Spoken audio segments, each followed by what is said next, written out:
Qui est la meilleure candidate ou le meilleur candidat pour diriger votre ville demain? Bonsoir à toutes et à tous et bienvenue dans cette émission spéciale débat élection municipale 2020, J-4 avant le premier tour. Place tout à l'heure en deuxième partie de soirée à Hénin-Beaumont, en simultané Boulogne sur la Côte d'Opale. Mais on commence avec l'une des villes qui sera observée de près au niveau national. Elle fait figure de forteresse imprenable, mais les électeurs pourraient décider de tourner la page. On met le cap sur Lille.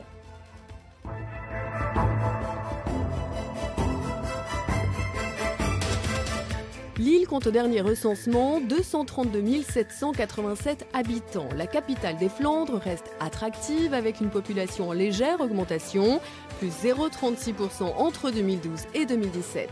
En 2016, selon l'INSEE, un quart des Lillois vivaient sous le seuil de pauvreté et près de 20% de la population active était au chômage. En 2014, 4 candidats s'étaient qualifiés pour le second tour des municipales. À la tête d'une liste d'union de la gauche, la maire sortante Martine Aubry s'est offert un troisième mandat en recueillant 52% des suffrages, devant Jean-René Le Cerf, candidat d'union de la droite, et Éric Dilly du Front National. Alors, quels sont les enjeux et les priorités pour Lille en 2020 et qui sera le mieux placé pour les porter? C'est l'heure du débat. Et pour co-présenter cette soirée, à mes côtés, Stéphane Barbero, journaliste à France Bleu Nord. Bonsoir. Bonsoir. Et sur ce plateau, 6 des 10 candidats engagés dans la course dans l'ordre de votre placement qui a été tiré au sort.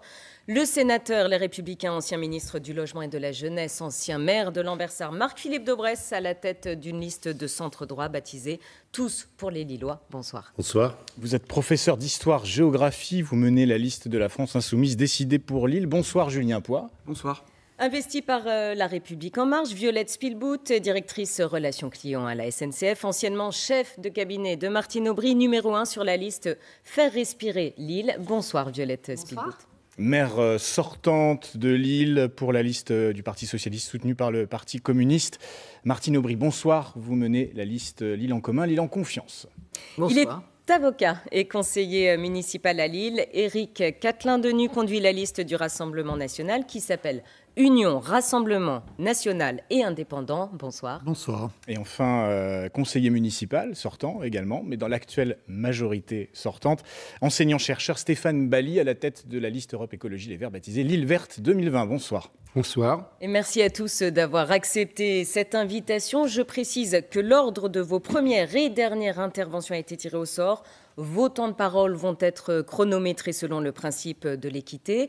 Et pas de langue de bois. Ce soir, vous allez devoir voter pour ou contre certaines mesures pour Lille. Mais avant cela, nous vous avons demandé à chacun de ramener une photo de votre ville qui vous tient à cœur. Et après tirage au sort, c'est vous, Julien Poix, qui commencez avec cette photo assez mystérieuse. Expliquez-nous. Et oui, on ne la voit pas encore à l'écran, mais cette photo, c'est pas une photo qui est tirée d'une exposition de l'île 3000, c'est la photo du sol d'un appartement d'une dame qui habite à Fives, rue Cabanis. Cette photo, pour nous, à la liste décidée pour Lille, soutenue par la France Insoumise, elle cristallise cette fracture sociale qui s'est amplifiée pendant 18 ans dans la ville. La question du mal-logement. Il faut donc un plan d'urgence pour le logement digne. Un toit est un droit. Nous proposons par exemple d'ouvrir les bailleurs sociaux avec des permanences sans rendez-vous. C'est une demande. Il faut que tombe le mur du silence, le mur de l'indifférence, le mur de l'isolement. Il faut par exemple aussi que nous puissions réquisitionner les logements. 8000 logements et bâtiments publics vacants, comme l'ancien siège de Sciences Po par exemple. 3000 personnes sont à la rue dans cette ville. Il faut aussi du logement adapté. Pour les personnes âgées, pour les personnes handicapées, 70% des Lilloises et des Lillois peuvent prétendre au logement social. Il faudra donc que dans la ville, on prévoit dans les nouvelles opérations immobilières 70% de logements sociaux. Et on va passer à la suite, peut-être Julien Poix, vous n'allez pas épuiser tout votre temps maintenant. Nous aurons 6 ans pour réaliser justement cette urgence du logement digne et du logement pour tous. Allez, on enchaîne. Violette Spielbout, vous avez choisi un cliché pris dans un quartier de la ville. Où sommes-nous? Qu'est-ce que vous avez voulu montrer? C'est une photo que j'ai prise moi-même, place Saint-Charles, à Bois-Blanc, au cœur de Bois-Blanc. Et ce qu'on voit, c'est une nature morte. Des bancs en béton, en acier, en parpaing, un commerce fermé avec des planches d'alu, un sol en béton, quelques arbres plantés dans le béton. Et aujourd'hui, pour moi, cette photo, elle symbolise la différence entre les mots et l'action, la différence entre les promesses et la réalité. Cette place Saint-Charles, pourtant, c'est une place où il y a une église, un café, où il y avait un projet de marché vivant avec des terrasses où on aurait pu aussi installer un cœur de verdure avec des bancs, des jeux pour les enfants. Et aujourd'hui, ce qu'on voit, c'est un cœur de béton. Donc pour moi, c'est ça le bilan aujourd'hui de 25 ans de la mairie sortante socialiste Europe Écologie Les Verts. C'est la différence entre les mots et les actes. Éric Catelin-Denuy, là aussi, un quartier de la ville. Tout à fait. Il s'agit du début du boulevard de Belfort. Alors, c'est un quartier que j'ai à cœur parce que quand j'étais petit, dans les années 70, c'est pas si vieux que ça, il y avait la médecine légale, le bâtiment de la médecine légale, et je m'interrogeais sur ce bâtiment qui a encore conservé les stigmates des combats qui avaient eu lieu en 1940 quand la poche lilloise a résisté pour permettre l'évacuation de Dunkerque. Et puis, c'était aussi le début de mon combat dans le milieu HLM, puisque je m'opposais à Pierre Mauroy, président à ce moment-là des HLM de Lille. Et sur cette photo, eh bien, on a une concentration de béton avec 2-3 arbres qui se battent en duel. Et puis, cette concentration de bâtiments, c'est un îlot de chaleur et c'est pas bon pour l'écologie. Et enfin, vous remarquerez sur la droite, et j'ai encore regardé hier soir, un petit dépôt sauvage qui est resté encore aujourd'hui, enfin en tout cas hier soir. Et c'est le problème de Lille, c'est la saleté. Martine Aubry, on va regarder votre photo. On vous voit dessus, on voit du vert également. Oui, alors moi j'ai choisi aussi les bois blancs, comme Madame Spielbout, qui d'ailleurs, si elle s'était retournée, aurait vu un jardin, celui qui a été porté par des habitants derrière l'église Saint-Charles. Et celui-là, c'est un autre. C'est le jardin des Agrillons, qui est au bout de la pointe des Bois Blancs, juste entouré d'eau. Il est assez formidable parce qu'il a été porté par un collectif, voté par les Lillois dans le cadre du budget participatif. Et surtout, il a entraîné à la fois les dynamiques retraitées des Bois Blancs, à la fois les jeunes du chalet, des familles, des enfants des écoles et aussi des réfugiés. C'est-à-dire que tout le monde entretient ce jardin. C'est ce qu'on aime à Lille, ça a du sens et c'est collectif. Alors Stéphane Bally, vous aussi, il y a du vert sur votre photo. La photo retenue, c'est le parc JB-Le-Bas. JB-Le-Bas, c'est le Lille qu'on aime, c'est le Lille qu'on veut. C'est une ville qui est renaturée, c'est une ville qui est vivante, c'est une ville à hauteur d'enfant, une ville avec des bancs publics pour des personnes âgées. Et rappelez-vous, il y a 10 ans, c'était 11 voies de circulation. C'était un vaste parking boueux et c'est un projet qui était porté par un élu écologiste, Éric Quiquet. Mais aujourd'hui, le parc JB-Le-Bas, c'est un peu le roi sans descendant. Depuis 10 ans, on n'a pas créé de grands parcs. Et avec l'île verte, on propose la création ou l'extension de 10 espaces de nature. On propose aussi, dans chaque quartier, des cœurs apaisés avec des bancs, des espaces publics renaturés, requalifiés, qui permettent en fait d'apaiser la ville en proximité. Et enfin, Marc-Philippe Daubresse. Oui, moi, je n'ai pas choisi de vous repeindre la ville en gris ou en vert avec des gris rouges. Je vous ai montré 13 beffrois parce que je pense que ce qui nous rassemble, c'est le beffroi lillois. On est tous très fiers d'être lillois. Mais j'ai voulu dire que moi, qui suis sur le terrain, comme tous les candidats, normalement tous les jours, la principale critique qu'on entend sur Madame Aubry et sa manière de diriger, c'est l'éloignement, la bureaucratisation, le fait que tout est concentré sur ce beffroi qui devient une tour d'ivoire. Et moi, mon projet, c'est de décentraliser. Je pense qu'on ne gouverne bien que dans la proximité, avec mon trio de têtes, puisque nous sommes 3 têtes de liste, Valérie Petit, Thierry Pochet et moi. Nous avons voulu partager le pouvoir, redonner les clés de la citoyenneté aux citoyens avec une pétition citoyenne qui permet à 5000 personnes d'interpeller le conseil municipal, et en même temps donner un vrai pouvoir au maire de quartier, ce qui n'est pas le cas aujourd'hui. Un patron d'équipement sportif nous dit « Moi, je mets 3 mois et je m'adresse à un sous-chef de bureau ». C'est pas normal. Moi qui ai été maire assez longtemps, je peux vous dire qu'on ne gouverne bien que dans la décentralisation, et on rendra l'autonomie financière à l'homme et LM. On poursuit sur vos... un château fort municipal quand même. Il faut mettre fin à la monarchie municipale, ici et maintenant. On va poursuivre sur vos propositions. Selon les sondages, c'est la préoccupation numéro 1 des Lillois, la sécurité. Or, les chiffres de la délinquance ne sont pas bons à Lille. Est-ce là un des points noirs de votre mandat, Martine Aubry ? Pas de mon mandat. C'est un point noir aujourd'hui. C'est même la préoccupation absolue des Lillois et c'est la mienne. J'y consacre tellement de temps. La sécurité, c'est pourquoi cette explosion aujourd'hui des trafics dans toutes les grandes villes et particulièrement nous, puisque nous arrive de la part des ports qui ne sont pas contrôlés en Hollande et en Belgique, effectivement des drogues et des trafiquants et des gangs. Il faut le dire très clairement. Donc pour cela, moi je demande et je continue à demander.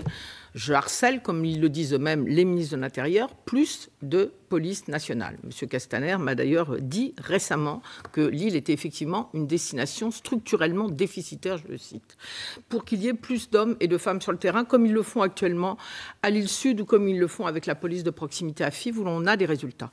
Mais pour moi, vous savez, la sécurité, j'entends les propositions, il ne faut pas d'amateurisme, il ne faut pas de démagogie. Il faut tout ouvrir. Je suis bien placée pour le savoir, parce qu'au-delà du fait que je suis toujours dans mon beffroi, je suis quand même à 80% dans la ville, mais on s'amuse avec nos amis mères, plutôt femmes, parce que c'est toujours la critique qu'on porte aux femmes. Voilà. Mais nous, on aime les gens. C'est ce que disent les habitants. Oui, écoutez, on verra ça dimanche. Je ne parle pas des femmes, moi, je parle pas des femmes. On verra dimanche. En matière de sécurité, il faut arrêter de vendre des courants d'air déguisés en coups de vent aux gens. Vous savez, je note quand même avec gourmandise, Mme Aubry, que vous aviez constaté que la vidéosurveillance n'était pas efficace. Dans un article de La Voix du Nord du 26 mars, vous disiez que ce n'était pas efficace. Moi, je dis, pour la sécurité, qu'entendons-nous au porte-à-porte? Les gens veulent plus d'humain. Ils veulent l'humain d'abord. Ils veulent l'humain à côté de l'humain face au problème de l'humain. C'est pour ça qu'avec la liste décidée pour Lille, soutenue par la France Insoumise, nous voulons redéployer les services publics de sécurité, un poste de police municipale par quartier, et surtout changer de méthode. Il faut renouer avec la police de proximité. De l'humain face à l'humain. Moins de caméras, plus d'humains. Alors c'est ça. Et pas d'armement de la police municipale. municipale. Plus de policiers municipaux, plus de caméras, ou alors effectivement, faut-il armer la police municipale? Une question qui fait débat. Eh bien justement, nous vous avons interrogé sur ce dernier point. Et voici les résultats de vos votes, très partagés.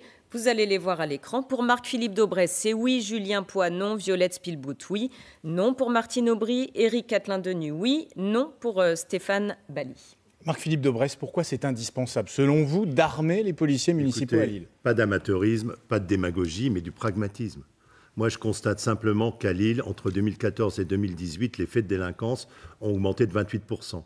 Et que dans des communes voisines, lorsqu'on a mis en place des caméras de vidéosurveillance, un centre de vidéosurveillance et de supervision urbain, et qu'on a mis en place aussi de l'humain, c'est-à-dire pas seulement des policiers municipaux. Comme moi, je propose je l'ai fait dans une ville voisine, des médiateurs urbains de quartier qui connaissent tous les habitants et on règle bien des problèmes. Je propose d'embaucher 50 médiateurs urbains, mais qui réagissent en réactivité, 24 heures sur 24, 365 jours par an. À Lille, je suis allé voir les policiers municipaux, on m'a dit qu'il y avait 8 policiers municipaux qui tournaient la nuit. C'est notoirement insuffisant. Et je propose une caméra pour 500 habitants. Plus de présence. Le problème, c'est que votre collègue, M. Le Serre, au département, a détruit la prévention et vous dites que vous allez remettre des médiateurs sur le terrain. Moi, je ne parle pas de M. Le Serre, je parle de ce qu'ont fait des maires proches de moi et moi-même, et je constate que nous, on a fait baisser de 33% la délinquance entre 2014 et 2018. Excusez-moi de vous dire que la délinquance à Lambersart n'est pas exactement la même. Madame Aubry, vous qui êtes sur le terrain comme moi tous les jours, vous savez très bien qu'à Canteleu, on a le même type de délinquance qu'au Bois-Blanc. Oui, enfin, et que le pic de délinquance, c'est pas la même population. Que vous avez constaté en 2016 à Lille, je l'ai constaté de la même manière. Ce n'est pas du tout la même population. Avec les mêmes trafics de drogue. Faites attention à vos temps de parole, sinon vous n'aurez plus le temps pour les sujets suivants. On vous a déjà beaucoup entendu. On vous a déjà beaucoup entendu. On va juste donner la parole à Éric Catelin-Denis. Oui, M. Daubresse, il a peut-être dû rester à Lambersart, parce que je pense que si vous étiez si efficace, vous auriez dû rester là-bas. Effectivement, on assiste à une déshumanisation de la ville. On n'a plus de gardiens d'immeubles. On a des tours de la mort. On parle de l'insécurité, de trafic de stupéfiants. On n'a plus de gardiens d'immeubles dans les milieux HLM. Comment cela se fait-il ? Les gens n'ont plus de référents pour se plaindre auprès du bailleur. On n'a plus de patrouilles non plus. On a des patrouilles, alors on a 3 policiers municipaux qui se baladent en voiture, mais qui ne marchent pas, qui ne connaissent pas les habitants. Or, il est impératif d'humaniser la police, de connaître les habitants, que la police municipale connaisse les habitants, que même les habitants connaissent les policiers municipaux, qui puissent se diriger vers eux, non pas pour verbaliser les véhicules, mais simplement aussi pour dire « Ah bah il y a tel problème à tel endroit », et puis développer aussi les patrouilles cinéphiles. Là, on n'a rien, on a juste une patrouille avec un chien. 3 chiens. Alors, Violette, ça s'est amélioré. Merci. Depuis le début, 3. Bon, très bien. Vous voulez les effectifs des policiers municipaux, vous en voulez 100 de plus, et la création d'une brigade de la tranquillité du quotidien. Oui, qu'est-ce que c'est ? Nous, on est très clairement sur une position de reprise en main de la sécurité avec l'ensemble de ces outils. La sécurité, c'est pas un dispositif ou un autre. C'est un ensemble de dispositifs qui vont être efficaces pour la population. Aujourd'hui, tous les voyants sont au rouge sur la sécurité, qu'on soit au centre-ville, qu'on soit dans les quartiers. Et à un moment, s'entendre donner des leçons sur l'amateurisme ou l'amateurisme de certaines équipes, aujourd'hui, ce n'est pas entendable parce que les Lillois, eux, ils se plaignent d'avoir une explosion de plus 50% à Lille de l'insécurité. Quant à Roubaix, Tourcoing et sur la Melle, on est plutôt en baisse selon les chiffres du ministère de l'Intérieur. Donc oui, moi je dis que le maire peut agir. D'abord, la vidéoprotection. Moi je trouve inadmissible, par exemple, qu'autour des gares où on a 20 millions de voyageurs par an, on n'ait pas de caméras sur l'espace public. Et là, attention aux mots, disons la vérité aux Lillois. Il n'y a pas de caméras aujourd'hui sur l'espace public à Lille. Donc il faut que nous puissions avoir des caméras pour l'intervention des services de police, de secours aussi, et pour les enquêtes de la police nationale. Et puis nous voulons un doublement des effectifs avec une police qui retrouve de la valorisation auprès de la population, qui puisse être en îlotage entre 16h et 2h du matin dans nos brigades de tranquillité du quotidien. Donc c'est pour faire de la prévention, ces brigades ? Accompagner les Lillois pour faire de la prévention. Ça ne permet d'élucider que 1,5% des délits. C'est coûteux, inutile. Rassurer les Lillois. Madame, en matière de leçons de maintien de l'ordre, je pense que j'ai rien à retenir de vous. On va vous donner la parole juste après Julien Poix. Vous avez la parole juste après Stéphane Bailly également. Juste la réponse de Martine Aubry. Je réponds à la candidate En Marche que je lis 100 agents supplémentaires affectés de 16h à 2h du matin dans des zones de non-droit. Est-ce que vous connaissez effectivement ce que sont ces zones? Et notamment ces zones de non-droit. C'est partout dans la ville. C'est écrit. Et les secteurs de vie nocturne dans les zones de non-droit. Je n'enverrai pas mes 50 policiers supplémentaires. Nous en avons déjà 120. C'est ça qu'ils vous reprochent, Madame Aubry. C'est ça qu'ils vous reprochent. Non, que vous ne leur faites pas confiance. Ils ne veulent surtout pas aller parce que c'est la loi d'ailleurs. Bien sûr que s'ils sont armés comme les policiers nationaux, ça serait formidable. S'ils sont formés, eh bien, ils seront en capacité de travailler en collaboration. Je peux vous répondre, je vous ai laissé parler.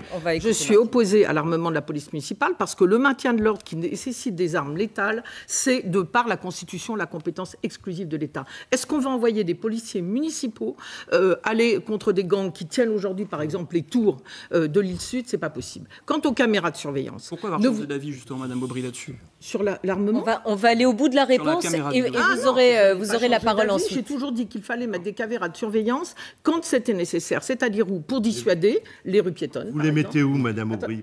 Il y a un grand flou là-dessus. Non, j'ai fait des propositions. J'ai dit, par exemple, rue de Béthune, parce que devant... et où? Attendez, rue de Béthune. Moi, je n'ai jamais décidé une caméra de surveillance seule. Nous le faisons avec la police et la justice. Nous en avons mis dans les cœurs, par exemple, dans les halls d'immeubles, là où dans les HLM. Sur l'espace public, vous les mettez où? Non, mais dans l'espace public. Mais c'est-à-dire que si on ne peut pas s'exprimer, il est difficile de... Voilà. Je pense qu'il faut en mettre là où il faut dissuader. Donc, par exemple, dans les rues piétonnes, où en général, il y a celle des commerçants. On a arrêté la semaine dernière, grâce à ces caméras d'ailleurs, 6 personnes.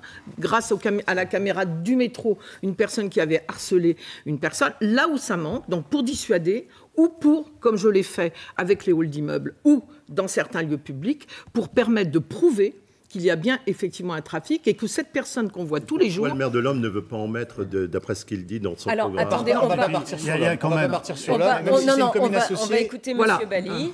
Scotland Yard a dit que c'était un fiasco à Londres et la Cour des comptes a dit qu'à Lyon c'était un moins de caméras. À Nice, s'il vous plaît, on commence pas un tête-à-tête entre Marc-Philippe Daubresse et Martine Aubry. Stéphane Bailly. 33% de délinquance. Monsieur Daubresse, à Marc-en-Barœul, à Lambersart. Oui, enfin Marc-en-Barœul et Lille, est-ce que c'est Stéphane Bailly, merci. Et à Nice, pour vous, pas de caméras et pas d'armes pour les policiers. Il a quand même été abattu en fin de compte à Nice. S'il vous plaît, on écoute Monsieur Bailly.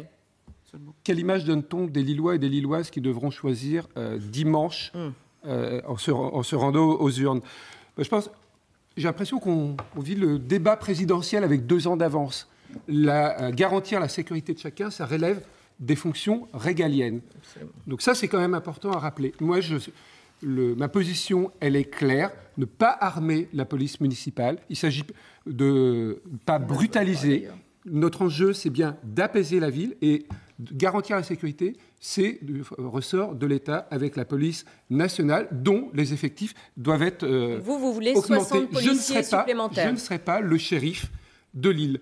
Parallèlement, oui, il faut augmenter le nombre de policiers. Il faut augmenter le nombre de policiers municipaux en en médiation, en proximité. Et parallèlement, oui, je n'ai pas changé d'avis.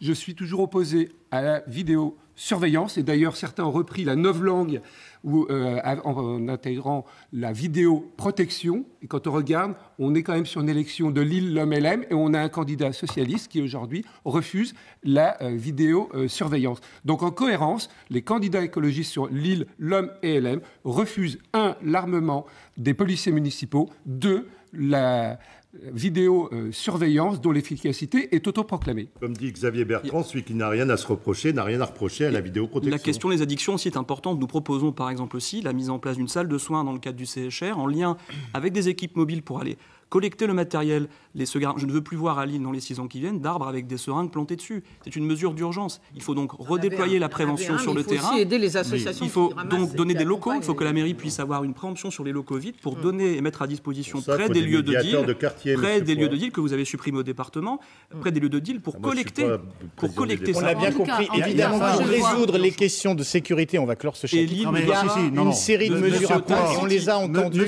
On les a entendues, monsieur Catelin. On va passer à notre sujet suivant parce qu'il y a beaucoup de sujets qui intéressent j'aimerais les quand même Lillois ajouter quelque chose, si vous me le permettez. Alors, parce que, en une phrase, mais attention à votre temps de parole. Manifestement, vous ne parlez que des toxicomanes, monsieur Poix, mais je pense que dans une ville où on a un maire, femme, il y a une des violences quand même énormes, alors qu'on parle de violences faites aux femmes. Il y a la prostitution à Lille. Madame le maire, vous n'avez rien fait pour lutter contre la prostitution. Et c'est une violence, parce qu'on oblige des femmes à se prostituer à Lille. Alors, on pourrait faire toute cette émission, je crois, sur la sécurité, mais pas permis d'avancer pour aborder d'autres thématiques. On travaille avec toutes les associations. Le danger ne vient pas que de la délinquance, il vient aussi de la qualité de l'air que nous respirons. La pollution sera à l'origine de 1700 morts prématurées chaque année dans la métropole lilloise. Et Stéphane Bally, vous parlez, mais comme la plupart des candidats évidemment, d'une urgence de santé publique qui est là. Comment on fait, du coup, quand il y a une urgence, pour répondre de manière urgente? L'île Tous, vous l'avez rappelé, 1700 décès prématurés, c'est une réelle catastrophe sanitaire. Et parallèlement, c'est aussi une injustice sociale. 17% des enfants à l'île Sud sont asthmatiques, c'est 10 points de plus que la moyenne nationale. Ce qu'il faut, c'est évidemment prendre soin, répondre à l'urgence écologique, mais prendre soin, c'est prendre soin de la planète, mais c'est prendre soin de nous, prendre soin des autres. Et c'est pour ça que, on porte l'interdiction du diesel en 2025, tout comme l'interdiction des SUV, ces véhicules qui sont dangereux pour les cyclistes, qui sont dangereux pour les piétons. Et c'est finalement la constitution d'un nouveau contrat social avec les Lillois et les Lilloises en termes de mobilité durable. Oui, se libérer de l'emprise de la voiture et parallèlement développer un réseau express vélo qui permet la pratique sécurisée pour toutes et tous sur l'île. C'est refaire un plan marche de façon à ce qu'on ait des cheminements piétons qui soient de qualité et des transports en commun qui soient à terme gratuits, fiables et renforcés avec le tramway qui desserve le centre-ville et l'ensemble des quartiers aujourd'hui non desservis. Le diesel, comme je dirais, le tout voiture en ville n'a plus sa place, c'est le modèle des années 70 et il y a une attente réellement croissante d'une ville qui soit apaisée, d'une ville qui soit respirable. Le modèle des années 70 est terminé. Il faut des mesures qui soient à la hauteur des enjeux. On ne peut plus se contenter. Alors, interdire les voitures. La majorité socialiste, interdire. La ville n'est pas plus respirable. Avec des voitures diesel, ça a déjà été décidé. Vous allez intervenir, vous inquiétez pas. Ça a déjà été décidé par Paris ou Strasbourg. Et justement, nous vous avons demandé de vous prononcer. Avec un délai. Avec un délai. Non, deux villes qui prennent à bras-le-corps. Ah oui, tout de suite. Hein. Non, ça a été. On va regarder vos votes sur la question d'interdiction des voitures. Je réagirai tout de suite dessus. Et vous, qu'en pensez-vous? On va découvrir à l'antenne le résultat de vos votes.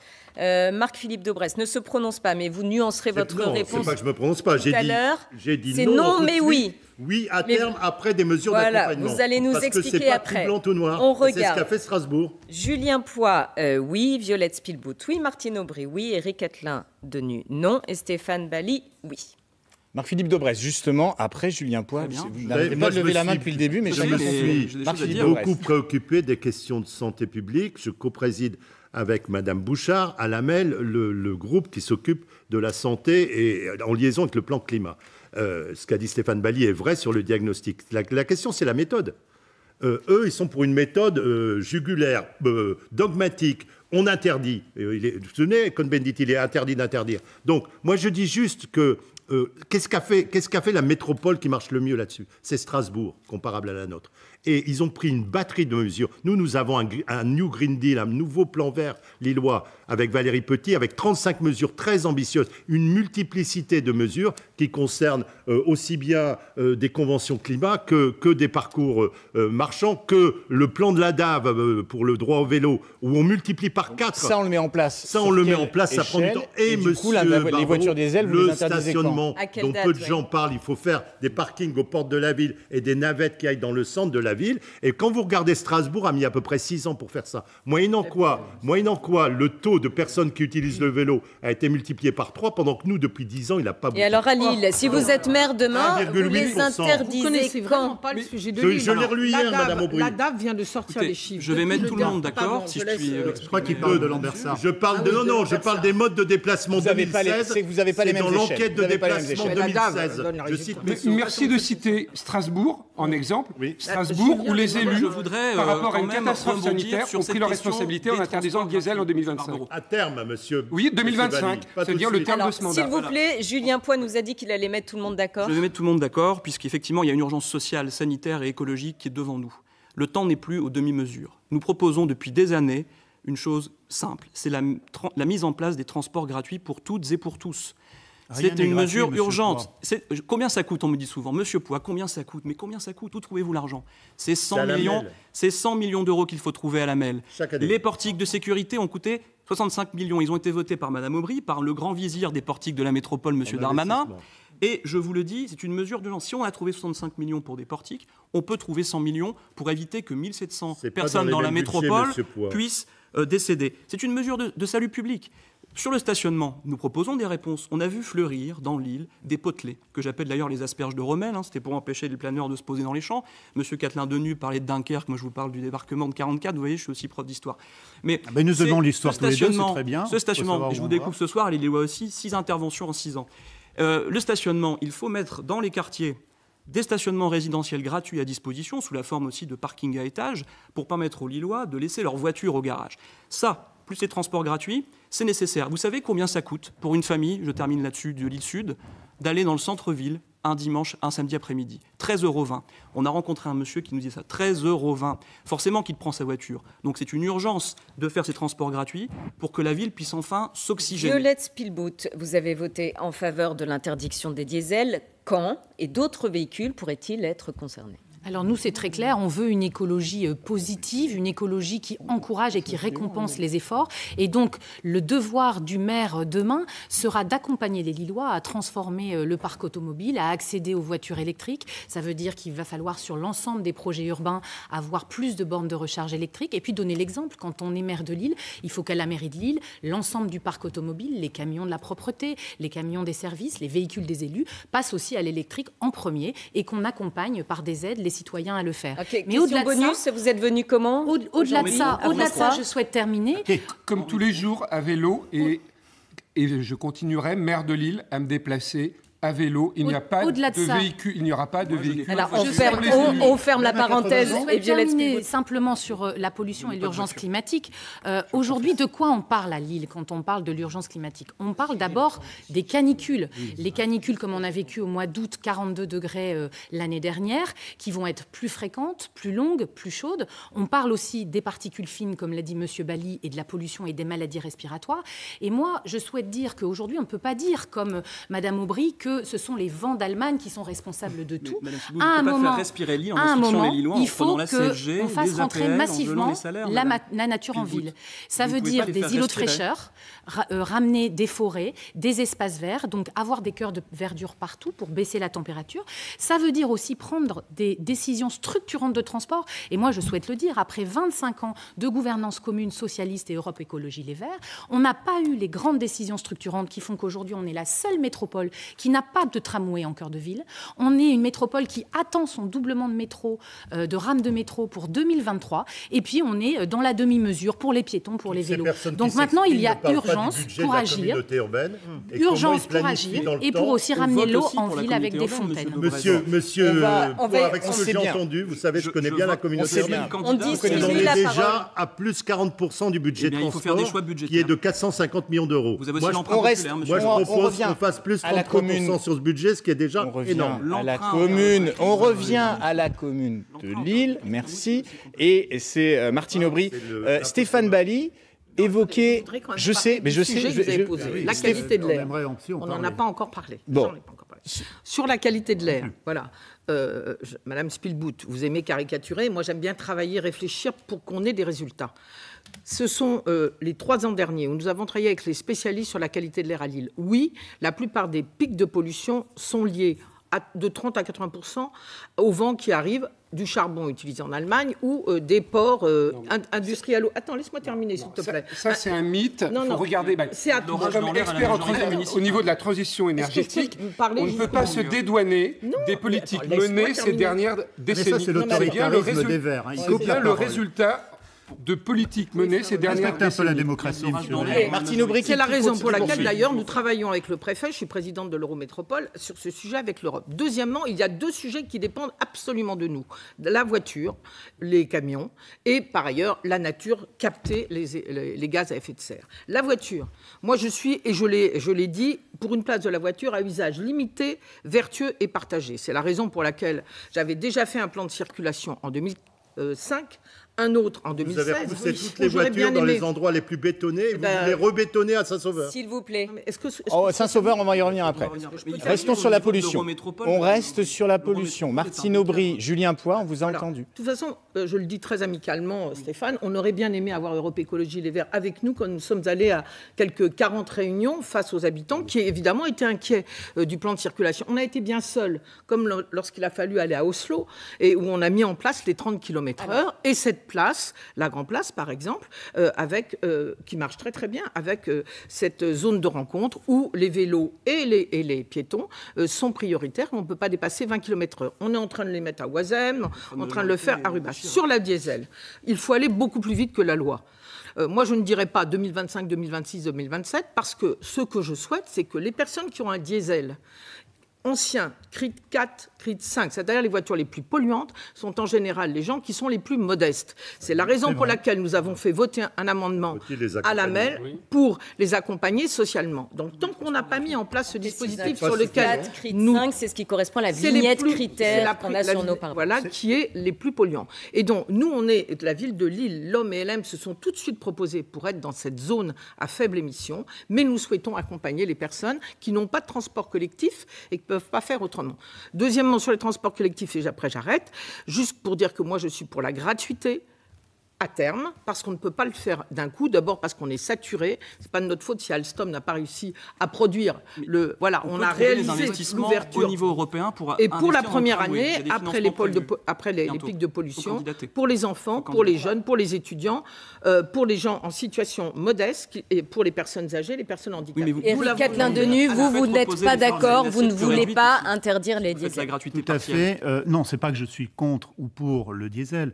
Simplement, on a 70 000 personnes, 70 000 ménages qui ont un véhicule. On a 14 000 ménages à Lille qui ont au moins 2 véhicules. Pendant des années, on a fait acheter du diesel, disant qu'il était moins polluant, alors pas en particules fines, mais moins polluant pour les émissions de gaz à effet de serre et en CO2. Et pendant des années, ces gens de faibles revenus ont acheté des véhicules. Comment on fait après? Et puis, de toute manière, on se rend compte que même les véhicules avec un les nouveaux véhicules à essence avec un système d'injection directe pour réduire la consommation sont aussi polluants. Alors après, l'avenir, c'est effectivement les véhicules électriques, mais on se rend compte également qu'ils sont polluants. Vous avez... de s'équiper en... Mais il faut accompagner effectivement les 20 gens... premières stations électriques, voilà. mais c'est la même. Et on est en retard. Et on les a demandé. On est encore en Vous avez raison, c'est en tout cas au niveau de l'AMEL qu'il va falloir prendre ces décisions. Parce que si on fait un plan de circulation... Et qui a présenté, Mme Spielwood, un programme pour l'AMEL autour de cette table? Si on fait un plan de circulation comme il a été dit... Non, mais pas nombreux, Madame. J'aimerais bien terminer, Mme Spielwood. S'il vous plaît, si tout le monde parle en même temps, les téléspectateurs ne comprendront plus rien. Donc, s'il vous plaît, on respecte la parole à chacun. Violette Spielwood était en train de répondre. Juste, je disais que le plan de circulation, ça a été un échec et une brutalité parce qu'il n'a été fait qu'au niveau de Lille et qu'il n'y a pas eu de capacité du maire de Lille à embarquer toutes les villes de l'AMEL autour d'elle. Aujourd'hui, la zone à faible émission, elle ne fonctionnera que si... Je vais terminer. Vous avez repoussé les voitures dans la première course. On n'entend pas les arguments de Violette Spielwood. La zone à faible émission, elle ne fonctionnera que si on arrive à rassembler autour de soi, dans le dialogue, dans l'échange et dans la fermeté des objectifs, les différentes villes limitrophes de Lille sur la zone à faible émission, parce que vous le savez, les Lillois ont des voitures, mais bien sûr les métropolitains viennent à Lille. On a 40% de trajets domicile-travail qui sont autour des villes de Lille, et donc il faut absolument que le prochain maire de Lille demain, et c'est ce que je ferai, au niveau de la métropole, agisse pour embarquer les villes sur cet objectif de 2026. Allez, ça, on n'y arrivera pas.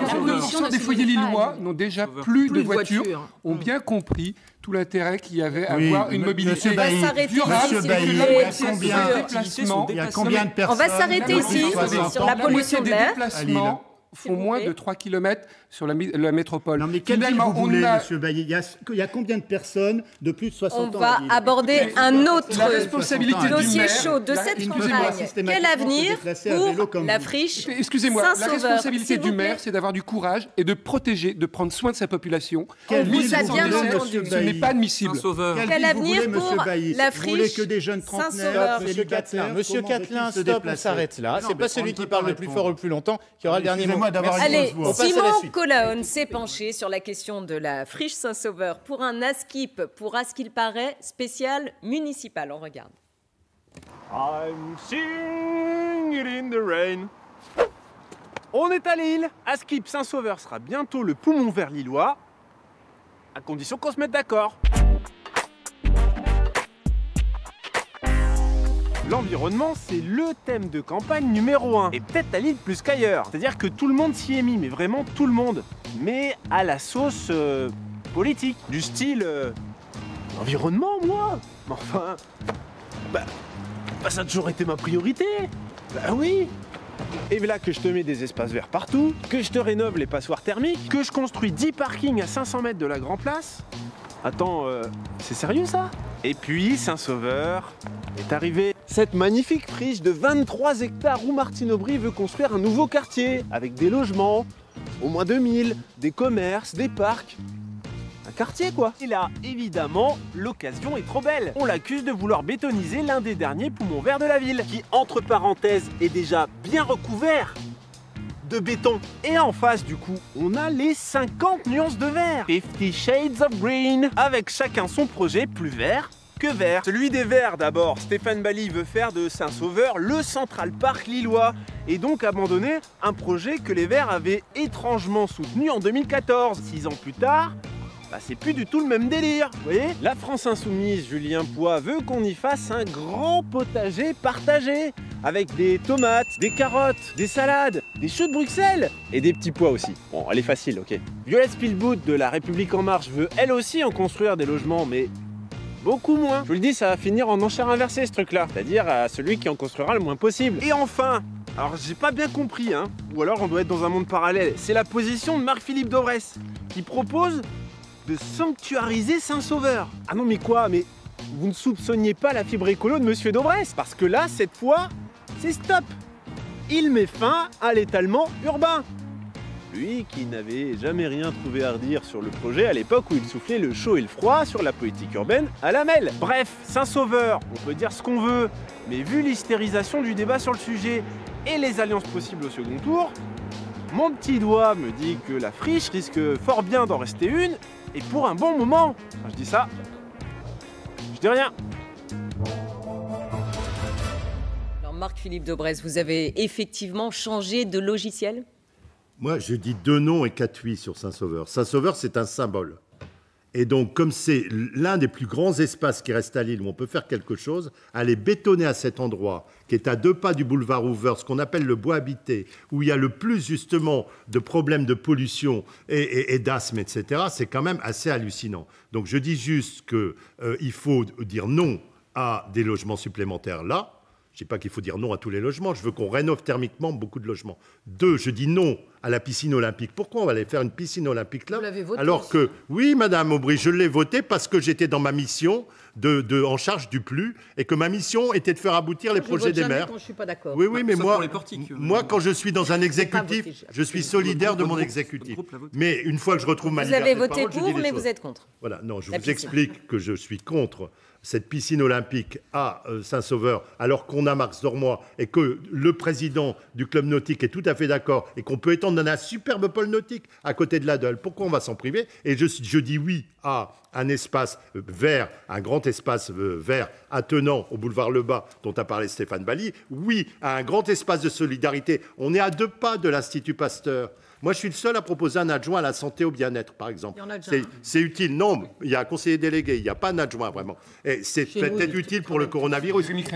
Et d'autre part, je dis oui à un espace solidarité où on fera un guichet unique de solidarité. Il y a des bâtiments existants, vous l'avez vu sur la friche Saint-Sauveur. Qu'est-ce qu'ils ont fait à Bordeaux? Ils ont fait Darwin, qui est un écosystème citoyen qui permet de mettre en action toutes les initiatives associatives citoyennes et aussi, on l'oublie, du monde commerçant. Je propose une cité des marchands pour faire évoluer le modèle. Allez, donc, quelque part, je dis 4 fois oui. Et puis, un peu de fête, ça, je suis d'accord avec Madame Aubry pour dire qu'il faut un peu plus de convivialité. Et quelque part, on pourrait faire des fêtes interquartiers pour que nos 13 beffrois vivent ensemble. Donc voilà, je dis 4 fois oui à un beau projet type celui de Darwin à Bordeaux, mais à la sauce lilloise. Et je dis 2 fois non, non à la piscine et non au logement. C'est très clair.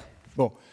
On a vu néanmoins que vous aviez pu varier, en tout cas changer de logiciel. C'est ce qu'on se disait, vu l'urgence climatique. On a bien entendu M. Daubresse, avec toute l'expérience d'élu local que vous avez. Martine Aubry, avec toute l'expérience d'élu local que vous avez aussi. Est-ce que vous variez sur ce projet? Eh bien non. Je ne varie pas parce que quand on est écologique, on est contre l'étalement urbain. Quand on est un vrai écologique, on veut une ville durable, c'est-à-dire forte écologiquement, mais juste socialement. Et moi, quand j'ai 16 000 personnes qui veulent un logement, eh bien aujourd'hui, je construis un quartier avec un grand urbaniste dit écologiste, Guel, qui est un quartier bas carbone. Non, c'est la capacité. Et seulement 800 logements sociaux, Madame Aubry. De logements sociaux. Seulement 800 logements sociaux, alors qu'il y a un S'il vous plaît, dans l'enquête publique, dans le projet initial d'enquête publique, il y avait 2500 logements. Dites-nous où vous en êtes aujourd'hui. Excusez-moi, mais si vous voulez bien, j'ai écouté tout le monde, j'aimerais bien qu'on puisse parler, parce qu'autrement, on va continuer à dire n'importe quoi sur Saint-Sauveur. Voilà Saint-Sauveur. Saint-Sauveur, c'est du béton sur 1 mètre aujourd'hui, plus un belvédère qui sont des sols pollués qui ont été les délaissés d'Euralille. Qu'est-ce qu'on veut en faire ? Un quartier bas carbone avec des boucles de chaleur, un quartier qui a une capacité de 2000 logements. Il n'y a pas de bureaux. Il y a où il y avait les bureaux, on a maintenant annoncé la forêt urbaine à côté de la piscine, car moi je suis favorable à la piscine. C'est un quartier où il y a 65% de non construits pour 35% de construits. 8 hectares 7 d'espace vert, sans compter bien évidemment la végétalisation des toits, sans compter la poursuite que j'ai obtenue de la SNCF avec la tranchée ferroviaire qui fera 2,5 hectares, je ne le compte pas. C'est un quartier qui sera un vrai quartier durable. Je le dis, monsieur, excusez-moi, il y a dans ce quartier... carbone et haute pollution, quoi, dans ce quartier. Bah écoutez, je ne sais pas, parce qu'aujourd'hui... les chiffres que dont je Philippe c'est l'endroit le plus pollué de l'île. Non, ce n'est pas l'endroit le plus pollué. Le plus pollué... J'ai les chiffres, madame. Moi aussi, j'ai les chiffres. Les plus pollués, entre Ralil... Juste derrière. Non, entre Ralil et la Citadelle, c'est là où d'ailleurs nous allons mettre une trame verte qui va entourer l'île, que nous avons, c'est encore la même. Nous proposons 23 hectares non construits, gérés par les habitants. Nous sommes la seule liste décidée par mais encore une fois, c'est juste on conclut.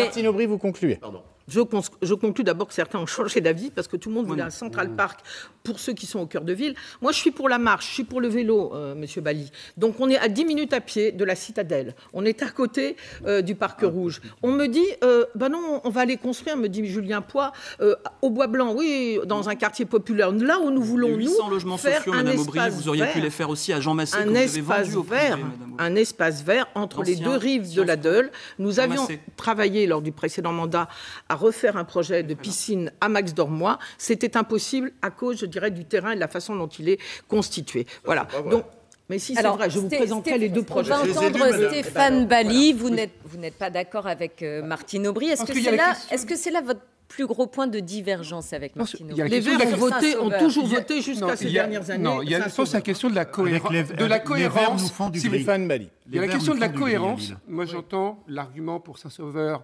de justifiant Saint-Sauveur de l'étalement urbain.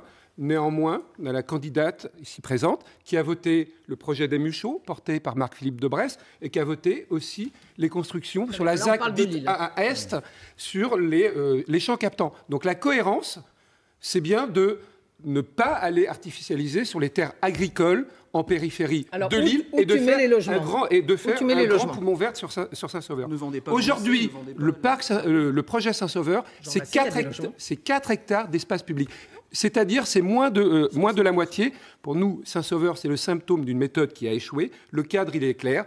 Ni bureau, ni piscine, qui est la goutte d'eau qui a fait déborder le projet. Une piscine à Max-Dormois et à Fives. Et je défends, du logement ou pas? Je défends un grand parc de 15 hectares qui soit connecté à l'actuel parc Gibet-le-Bas, dont on voyait une photo tout à l'heure, et à la porte de Paris, et de 4 hectares qui soient mis au débat, qui soit un débat unique, une conférence de consensus. Et si construction il y a, on doit avoir des bâtiments type équipement public ou des logements d'utilité sociale, c'est-à-dire logements étudiants dont la ville manque cruellement, et d'avoir éventuellement des logements PLAI, c'est-à-dire à destination des plus modestes.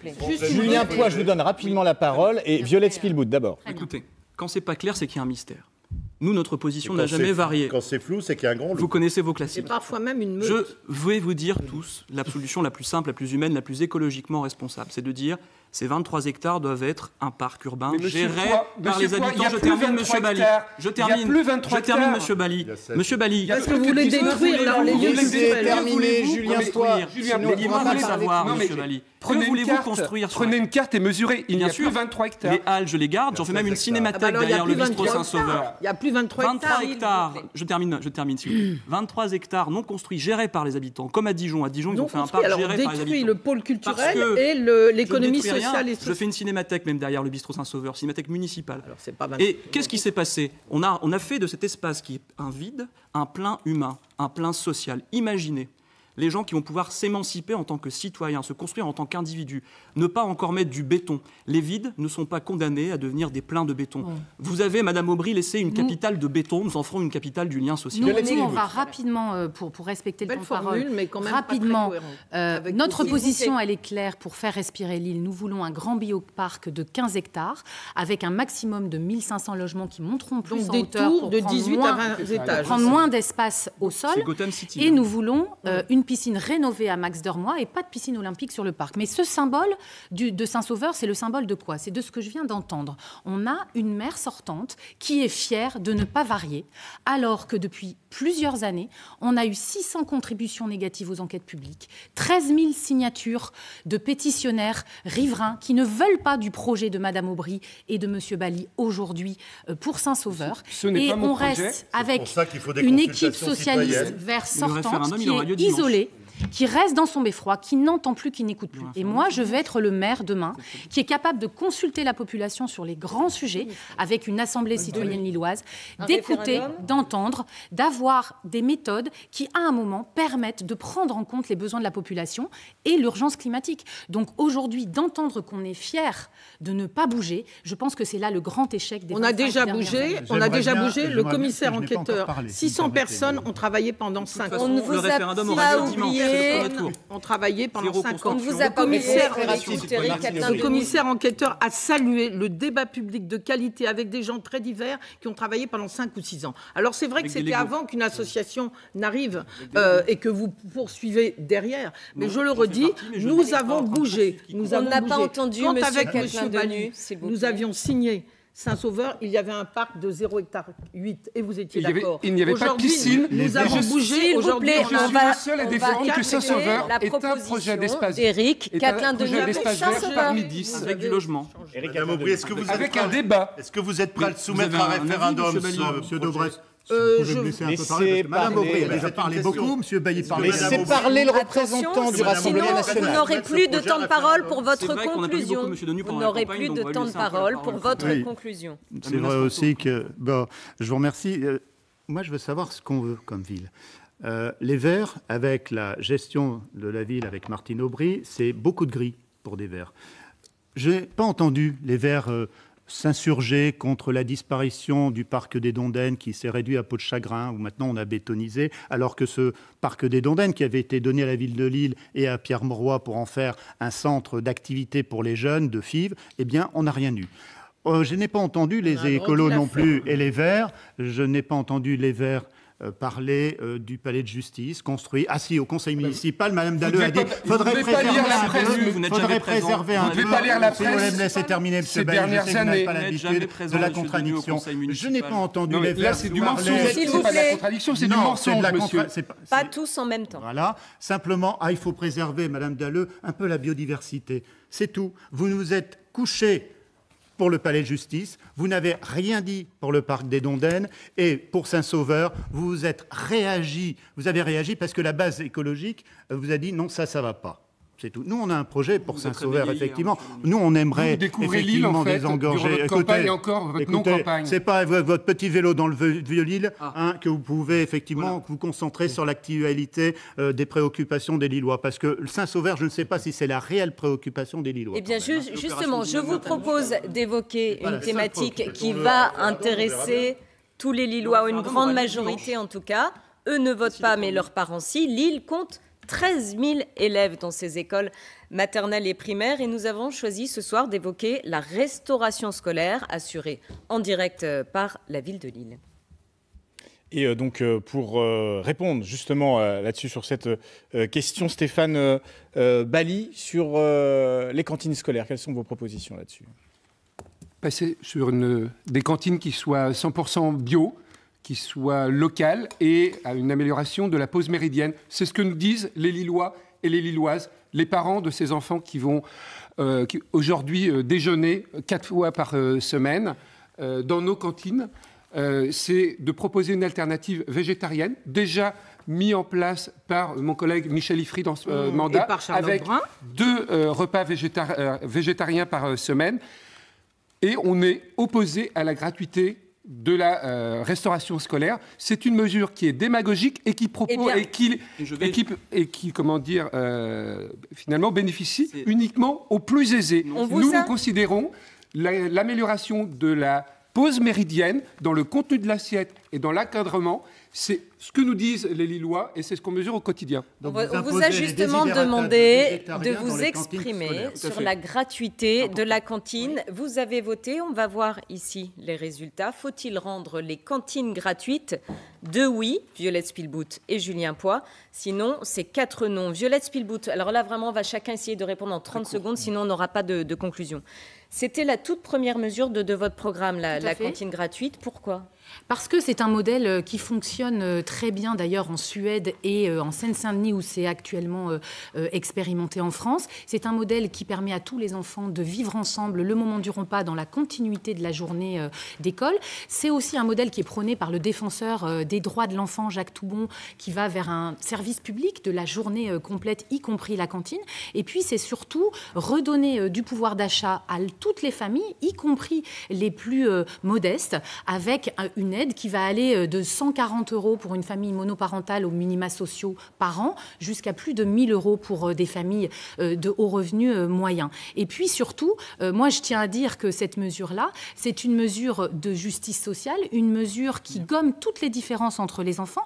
Et puis ce n'est quand même pas Madame Aubry qui va me contredire, elle a sur sa liste une responsable de la FCPE et la FCPE elle-même a vanté le modèle de la cantine scolaire gratuite comme un nouveau choix de société. C'est quand même fort de café parce que vos députés se sont opposés à une proposition que les députés insoumis ont déposée. Oui, mais moi je travaille pour Lille, monsieur. Vous êtes en marche et vous refusez vous êtes le candidat du à Paris ce que vous voulez donner aux Lillois à Lille. Moi je travaille pour Lille. C'est paradoxal. On va écouter d'abord Martine Aubry. C'est quand même paradoxal. Vous bloquez à Paris ce que une mesure comme celle-là, c'est vraiment la justice à la Macron. Vous voyez, c'est comme quand on dit pour les retraites, vous allez cotiser 1 € cotisé va vous donner les mêmes droits.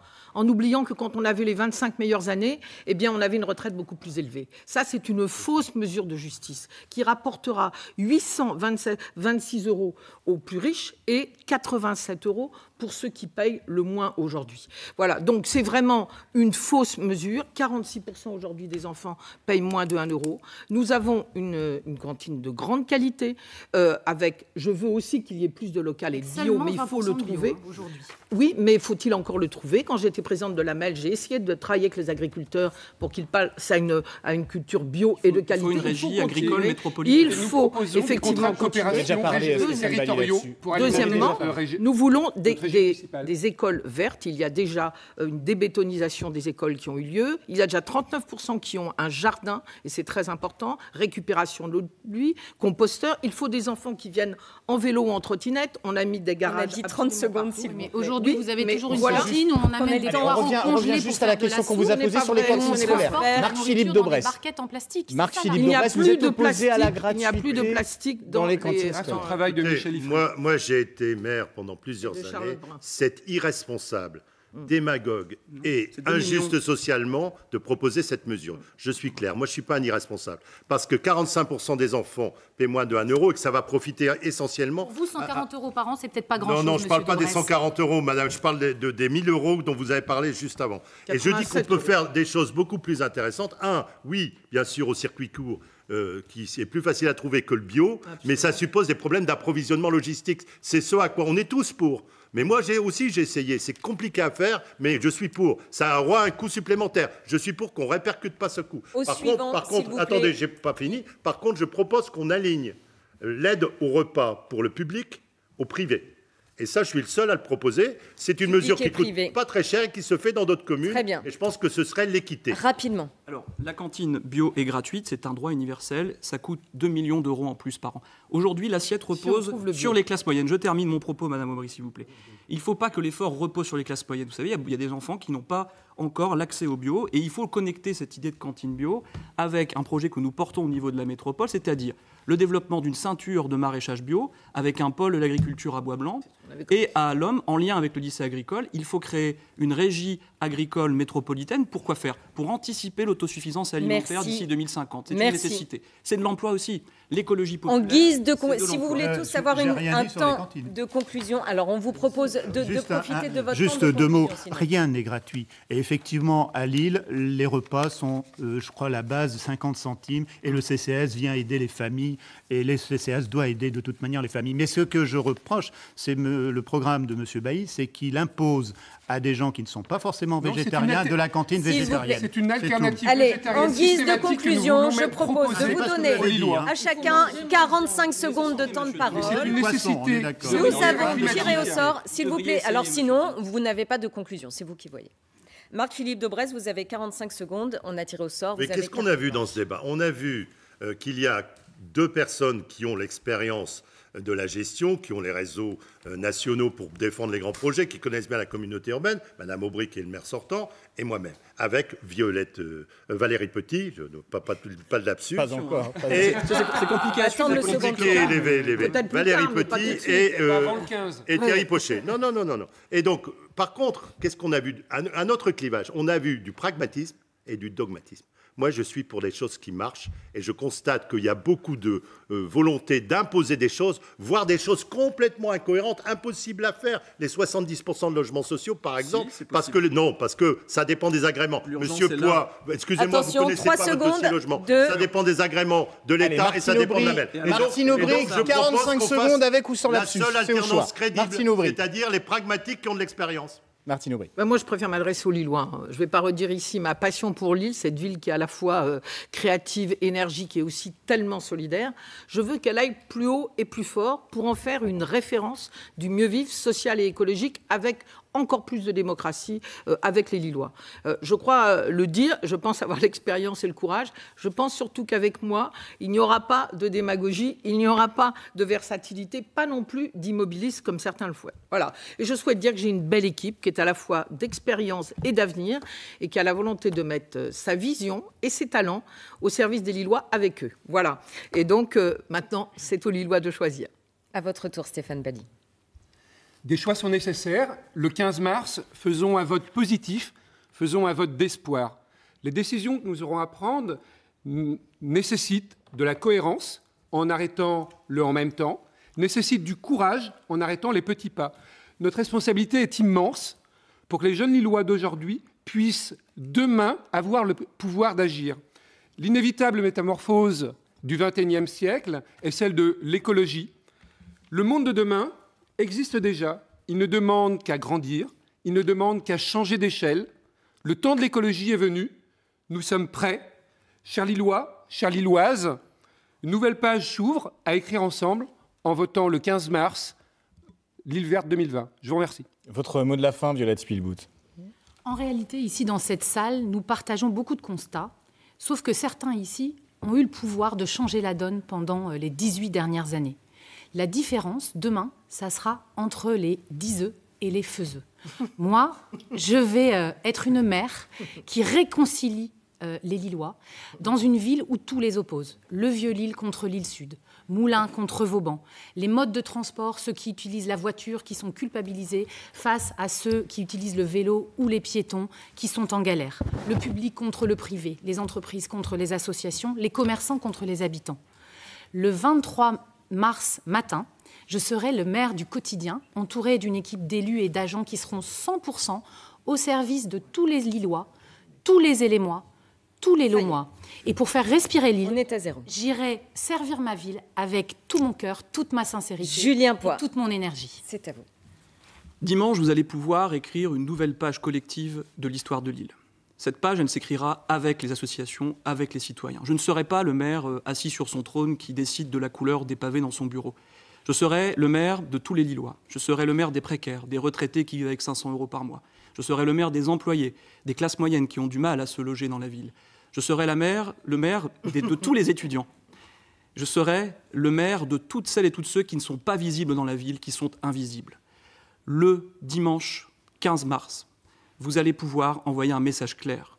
Vous avez la clé de la ville, vous avez la clé du Beffroi, vous avez la clé de votre destin. Vous pourrez envoyer à la mairie des élus, des femmes et des hommes qui vous ressemblent et qui feront, comme Adrien Quatennens et Hugo Bernalicis, les députés de la France Insoumise, le travail pour vous représenter avec dignité. Faites le choix de reprendre... Comme on a les clés du studio, il va falloir fermer, arrêter l'émission. Et Éric Catelin-Denume. Oui, je vous remercie. Moi, j'aime ma ville. Je suis lillois. Je trouve que Lille est une très belle ville. Malheureusement, pendant tous ces débats, pendant toute cette campagne, je n'ai entendu parler que du centre-ville, que du Vieux-Lille. Monsieur Daubresse a encore tout à l'heure parlé de l'expérience et donc si on doit l'écouter, si on doit écouter Madame Aubry, eh bien nous sommes tous des amateurs, mais eux aussi un jour ils ont été amateurs et il faut un jour passer la main. Il faut un jour passer la main et je pense qu'effectivement il est temps qu'il y ait une ville qu'on retrouve plus humaine, plus proche des citoyens, qu'on s'occupe davantage des autres quartiers qui ont été délaissés pendant des années par l'équipe en place, tant par les socialistes que par les Verts. Merci beaucoup. On mentionne aussi les 4 autres candidats tête de liste à Lille. Nicole Baudrin, Beryl Ben Youssef, Alexandre Chantry, Antoine Statoulias. Voilà pour ce premier débat de la soirée consacré au municipal 2020. Merci à tous d'avoir accepté notre invitation. Merci Stéphane et on vous retrouve dès demain matin sur France Bleu Nord avec des extraits. Et place maintenant au second débat.